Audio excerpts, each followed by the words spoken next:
of about 42 or 43. Again, I want to re-emphasize that the principal challenge remains the pace. We need to accelerate the pace at which the process is moving. It is moving extraordinarily slowly, and that again has to do with the unnecessary exercises that are being embarked upon in the recount process. I resolutely maintain that the recount process is primarily a recount of the votes counted, the votes that were cast. The recount is a recount of those votes cast by the electorate. But what we find is that a tremendous amount of time is being expended in matters that are not connected to the recount itself, but concerning the examination of other materials in the box. For example, a tremendous amount of time is being spent trying to reconcile and call out the lists of voters that are found in the boxes. What is being uncovered is that in the box supposed to have the list of electors ticked off by the presiding officer. What we are finding is apparently the presiding officer collecting from the various polling agents their list as well. Those lists were supposed to be the polling agents' list, that the polling agents would mark off simultaneous with the presiding officer as the voting would have taken place on elections day. And what we are finding is that in the boxes now there are 3 and 4 lists, and a great amount of time is being expended in terms of determining which list is the presiding officer's list and which list should be followed, because the lists are not reconciling. Some are marked differently, etc., etc. And these are side frills and side shows that are detracting from the main event. And the main event remains the recounting of the votes cast. And these are the things, and there are big arguments all the time about these extraneous and inconsequential matters, and they are consuming valuable time. We are hoping today the Commission had a long meeting because we keep raising these matters, and hopefully a few decisions were made, and hopefully they are going to be implemented, and it will lead to increased alacrity in the process. One of the other fundamental deficiencies in the process is the fact that that list of issues and their resolution have not yet been prepared by GECOM. This is a list that I've been arguing for from day one. I met the chairperson myself. She pointed me to her secretary typing this elusive document. Up to now, the document cannot be produced. A set of decisions have been made today which are required to be implemented or injected into that document, because that document ought to have dealt with issues and solutions dealt with on day 1 and day 2. Day 3 produced different issues. So we need a constantly updated list of issues and their resolutions. And as the days go by, more and more will arise. But we can't seem to get GECOM to get this simple thing done. I have taken on my own to prepare what I understand to be the list and the list of issues and the solutions which GECOM has recommended. And I am going to take it to the chairperson shortly, hopefully, and ask her to, adopt it or dispute it. So at least we have something in writing which we can distribute to you and to other stakeholders in the process, so that you understand what the rules are, because we can't keep going on making up rules or not applying rules that we have agreed to. And those are some of the challenges that we continue to face. The tabulation exercise has commenced. Hopefully it concludes all the numbers of boxes that have been counted today. When I left just now, I got an update from the tabulation center. They had completed 10 regional and 10 national boxes, the tabulation exercise. Another important challenge also that seemed to be gaining some momentum is the ongoing commentary of distortion that is taking place in the social media by persons who are not here. And that is causing a tremendous amount of disquiet and heightening of tensions and animosity among the population, because you have persons who are deliberately distorting the issues, persons who are nowhere in the precincts of this convention center, but they are, I don't know who are feeding them this and what is their agenda, but clearly it is an agenda that will not augur well for the process. It's an agenda that will, if it succeeds, it will derail the process.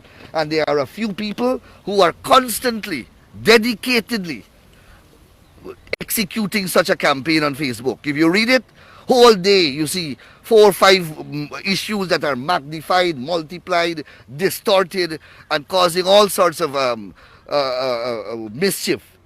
We are considering activating the provisions of the Cyber Crime Act. You know, we have passed an act, and that act applies to this kind of mischief.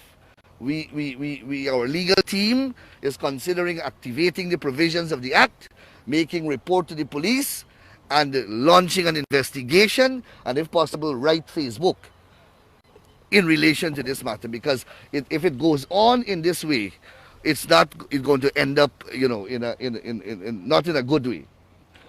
And the other issue that I want to continue to reiterate is this constant attempt to undermine the integrity of the elections itself and the national recount.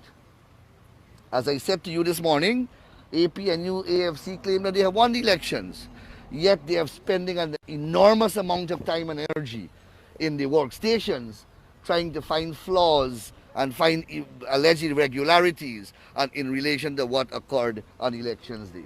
The elections, whether we like it or not, were certified as free and fair by all the international observer teams. The government took credit for it. Now you find a denouncing and a condemning of the very elections that they said themselves, as I quoted to you the president this morning, when he gave his address to the nation just a few days ago. He said that the elections were free and fair and regular, and that the controversies arose after. We all know that. The controversies arose as a result of Claimant Mingo attempt at fraud in relation to the Region 4 results. That were what the controversy related to. But now, obviously, because the results the recount is moving smoothly, they are trying to undermine the integrity. I am pleased to report that of the number of boxes that have been counted, today we will conclude over 100. I am pleased to say that the SOPs that are in the possession of the PPP have again, each one of them, have been vindicated by the recount. The numbers are almost identical to the statements of poll that the PPP has in its possession. So the recount in that regard is going smoothly, but of course, multiple attempts are being made to undermine it.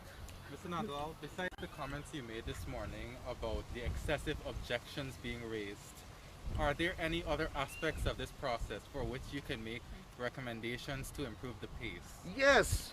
If we do not engage in activities that are unrelated to the recount of the ballots, then this exercise can increase, the speed of it can increase significantly.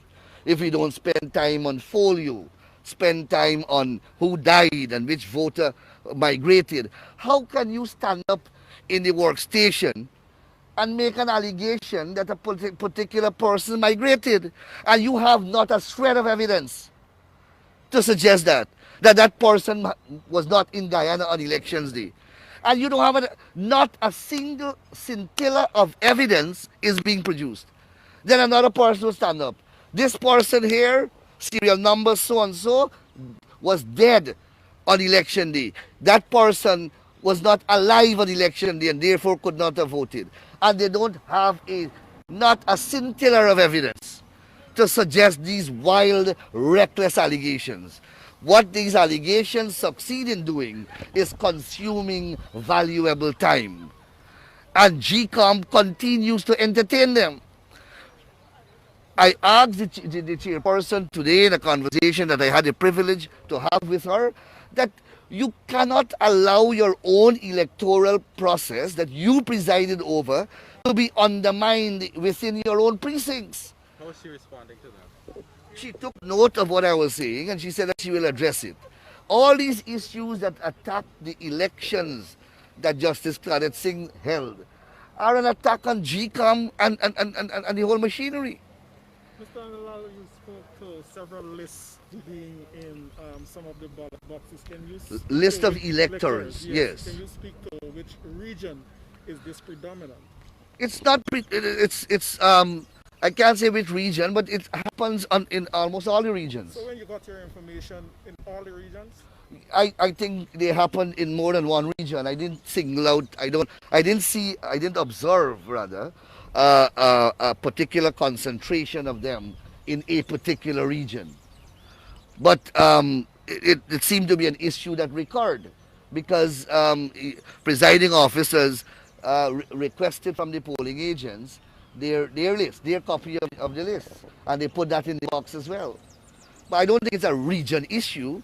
I think it's just that people not understanding what their roles and obligations were on election day. Mr. Nandlal, if it is that evidence is presented of people dead or having not been in the country, how does that affect the process if evidence is presented? That cannot affect the process because we are dealing with a recount of the ballots cast. That is what we are dealing with. A recount of the ballots that were cast and counted by the presiding officer on elections night. How those ballots got there and whether they were rightly placed there are matters for an election petition. It can't be a matter to be resolved here. You have to apply vast principles of law. You have to forensically go through a process permitted by law before you make those types of determination in terms of admissibility of evidence and a whole host of things that the process is not capable of embarking upon, and the persons who are in charge of the process are not qualified to undertake that type of forensic exercise.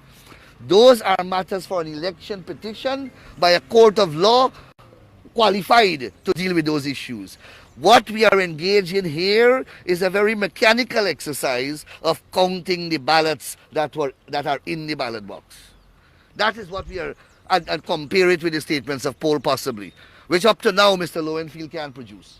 Mr. Manuel, earlier you spoke about the statement of recount matching the PPP statement of poll. Not the PPP statements of poll.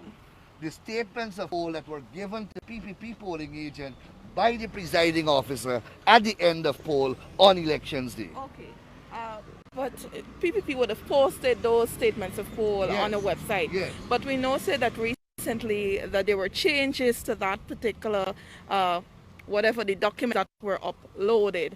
We have evidence to suggest that there were changes, I think, the day after the recount commenced. I personally don't have that kind of information. I don't have that kind of information. And if you have it, I will ask you to put it out there. What we are currently doing though, what we are currently doing as I speak, is to put each of the statement of recount alongside its equivalent statement of poll, and we are going to put it out on Facebook. We are doing that exercise right now. So we are going to put it to everything that I'm saying here. You will see it visually displayed on Facebook page of the PPP and several of the PPP leaders. That this is box number 1, region number 1. This is the statement of poll in the PPP's possession. This is the statement of recount produced by the recount exercise. Signed on by the PPP representatives, PNC representatives, and all the political parties. So we are going to do that shortly. You just maintain for us that the timelines that we're working with have been exacerbated because of the audit. If you were to do a separation of the time that it takes to count versus the time it takes to answer queries, how much time is it taking for the station that you were at to actually just count the ballots? 30 minutes. 30 minutes, the ballots is a fair time for the counting of ballots. And how many No. Just the counting of the ballots. It will take 30 minutes. You're referencing, how many ballots would it have housed? One ballot box had 90 something ballots, and it took 3 hours, just over 3 hours. And it all, 90% of the time was expended on arguing about not the recounting of the ballots, but every other thing in relation to the process. And those sideshows, that's what I want to call them. Those sideshows are detracting from the main event. The main event is a national recount exercise. Recount of what? Recount of the ballots. And that is the central activity. Everything else is incidental and consequential or inconsequential.